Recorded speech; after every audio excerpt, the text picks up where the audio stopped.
So yeah, that is my attempt to do an intro song, because they will flag your podcast if you play anybody else's music. So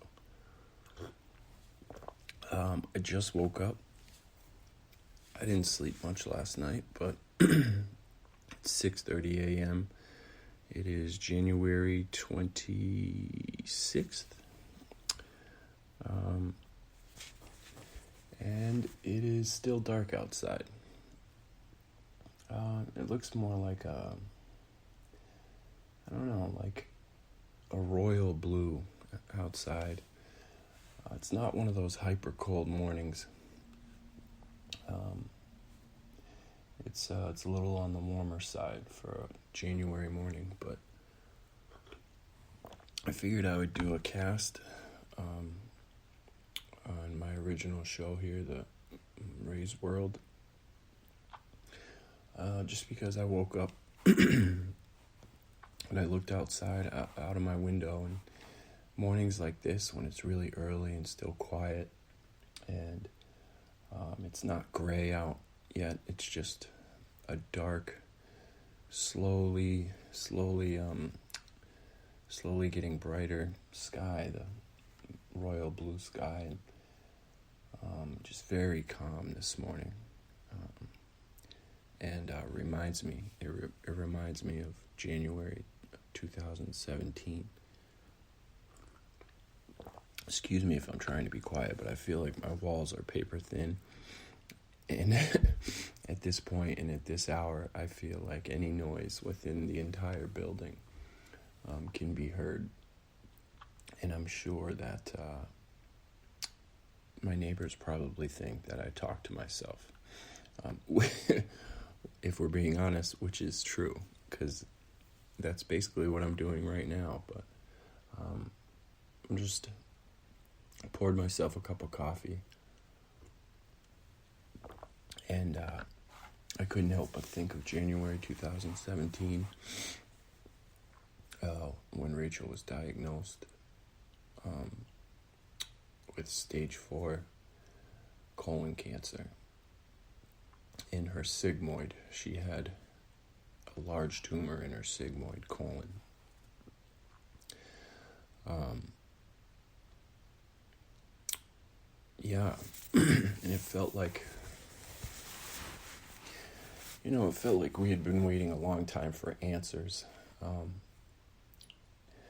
And I think if you find yourself in the hospital, in the emergency room especially, and it's because of pain, and you're 33 years old, and you're someone like Rachel who can, basically, she could handle more pain, physical pain, than most people I know. She never let anything stop her from going into work, and I think the general attitude that these healthcare people have, the nurses, doctors in an ER, especially in this day and age in Massachusetts anyway, if you're complaining about pain, and you're a young person, and you have maybe fit a certain economic category, then I think they assume that most people are drug seeking, and Rachel certainly was not that.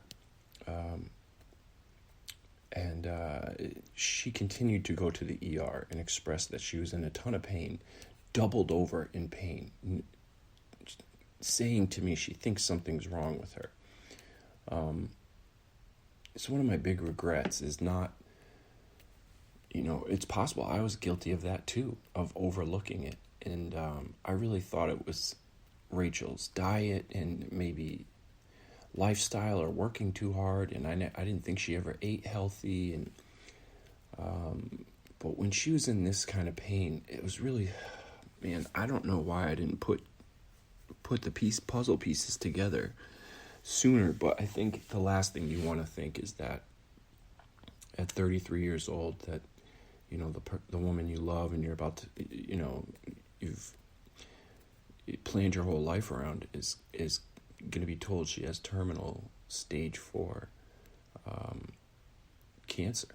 It's just your brain goes into a mode that's, unless you have experience with this or you've had somebody else that you're close to have something like this happen, you just can't, you don't allow your brain to go there.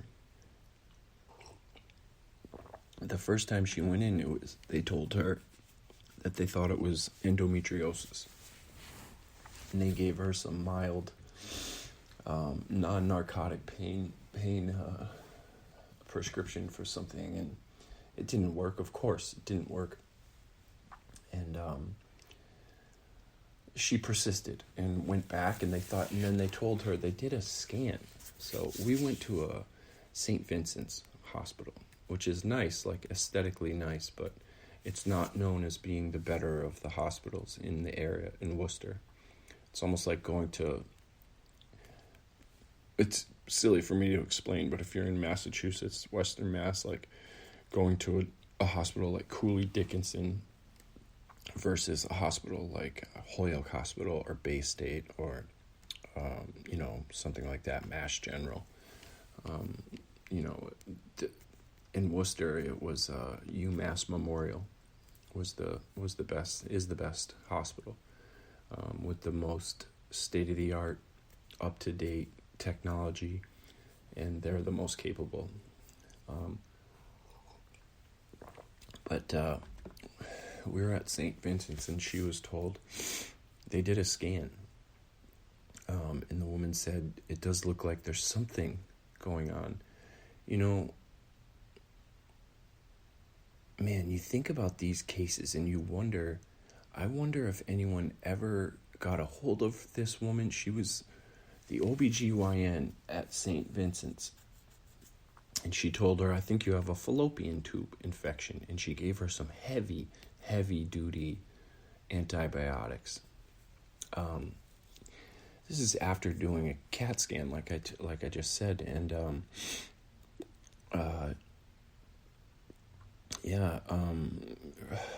MRI, whatever imaging they did, I don't remember, but they did do I think a CT scan, and that's what the woman said, that she saw something there, and it looked like maybe there was a fallopian tube infection and a swelling or a fluid buildup in her fallopian tubes. So she gave her the like I said, the heavy duty antibiotics, and sent us home. And Rachel started taking them, and it got worse. And at this point, we had been to the emergency room a couple times, so she just went in. We said we're going to go into Belmont with her father. Her father took her in that time. Belmont, and she decided she wasn't going to leave until they figured this thing out. And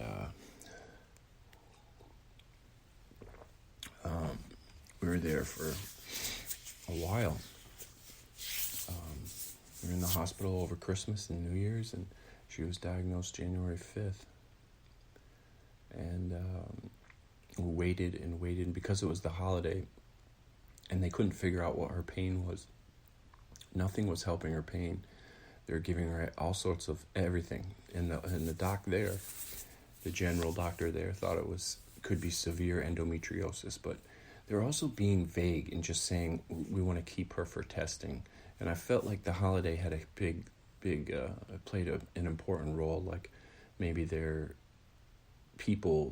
understaffed and they didn't do the test as soon as they should, but she just wasn't getting the treatment she needed. She couldn't sleep. Just couldn't sleep. She was up every night, just sleepless. And that was the thing that was so bothersome. Like, how many nights can you go without sleeping? And at this point, I was scared, but I didn't think it was going to be cancer. And then when they did finally diagnose her, it's because she got a colonoscopy. and the colonoscopy biopsy, in conjunction with the other scans that they did, I think they make a decision based on, they'll do a biopsy of something in your colon, like Rachel had her main tumor was in her sigmoid, and they do that biopsy, and then they take the scans, and Rachel had masses and irregularities in her bowels, in her abdomen, that looked similar to endometriosis. And I think what they do is they take the biopsy of that, in her case, of that tumor, and then they look at the scans, and now they make an assessment, and they say that the growths that they saw, the spots that they saw in her abdomen, there was 2 tiny spots in her lungs, and the biopsy they did on the tumor, so they made an assessment and said that this is all cancer mass. This is finally the Dr. Papa, the OBGYN over at Belmont Street, UMass Memorial Medical Center, was the doctor who ordered the colonoscopy and was concerned that it could have been something else, and she was the one who pushed for the testing and got the diagnosis, stage 4 colorectal cancer, colon cancer, and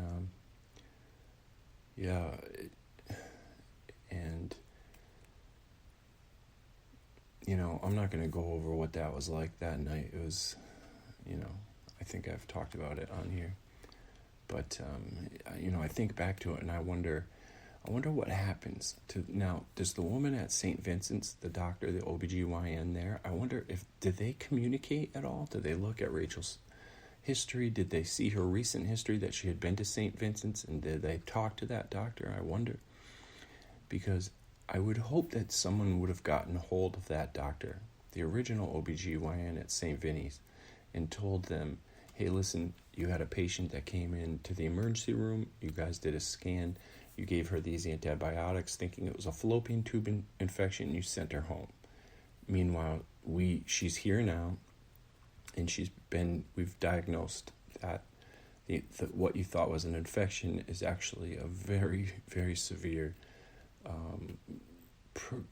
advanced tumor mass. And so I would hope somebody would get a hold of that doctor and let them know what the diagnosis was for Rachel. That's not my job, and it's certainly not anything you're thinking about under the circumstance, but I'm hoping that's the way the medical field works, because it would stop that woman who made that initial assessment. And you know what? I get it. Like, she's 33. To have that kind of cancer is what they said was extremely rare.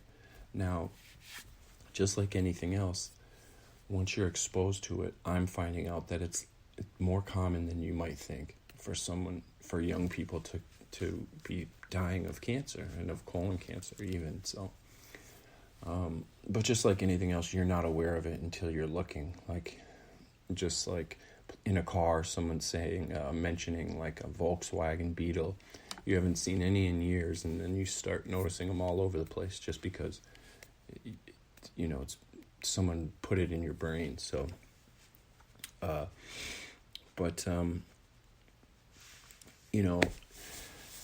you hear that news, and it's dreadful, and you have a wretched night, and it's, the worst ever, the worst tragic thing, nightmare come true you could ever think of, and then it sets in, and then I could see